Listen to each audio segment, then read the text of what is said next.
Ladies and gentlemen, welcome to my channel. I'm Vegan Games. In this video, I'll be providing an overview of the game Heroine Anthem Zero, Episode 1 on the Nintendo Switch. The game is set to release on the 23rd of May 2019, and it is described on the eShop as an action-adventure role-playing game. Heroine Anthem Zero is the first episode of an epic fantasy, and this project has been 10 years in the making.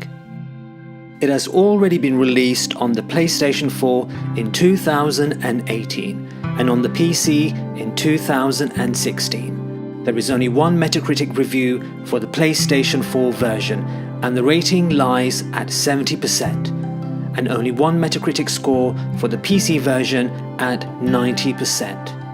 Quite a variance in scores. The studio behind the game is WindThunder, and this studio began its life in 1997. As well as Heroine Anthem Zero, they have also released Guardian Sword, another RPG. The founding members from 22 years ago are still developing video games for this studio. At the time of recording, there are no reviews on Metacritic for the Nintendo Switch version, and hopefully it will not befall the same fate as the other versions and get very limited attention. In terms of the setting, Heroine Anthem Zero takes place in a fantasy world where men and fairies and other species have been abandoned by the gods. Humans survive along other numerous creatures and monsters in an unforgiving world. There are various tribes of men in the world, and their obligation is to protect the world tree known as Terasar. According to tradition, the world tree is the origin of all life, and the Angora dynasty safeguards the world tree, which reaches high into the sky. The 7 tribes of men live around the base of the world tree, and together fairies and humans unite to resist the advances of evil from the edges of their world.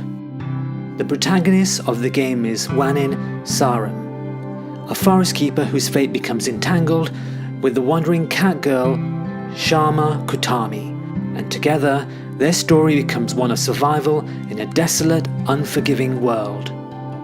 In terms of the 2D graphics, the game is unique and visually striking. The actual gameplay footage has an elaborate level of detail with multiple layers of backgrounds and parallax scrolling. The animation is incredibly fluid, and 3D graphics have been used to enhance the 2D nature of the game. The visuals have the suggestion of being inspired by Norse mythology, but the aesthetic also has an Oriental influence that you can see throughout the game. The cutscenes in the trailer are also very stylized and give hints of the background story of evil lurking on the edges of the world and waiting to advance. The music of the game is the work of various composers, including Joe Chu, and just like the art style of the game, a lot of attention has been paid to provide a varied soundtrack which enhances the gameplay experience and adds weight to the detailed story. In terms of the gameplay, it is essentially a 2D action role-playing game. The combat looks rewardingly dramatic. Hopefully, the game will provide a deep and rewarding combat system with a layer of depth and strategy, rather than a shallow system of button bashing to overcome your opponents.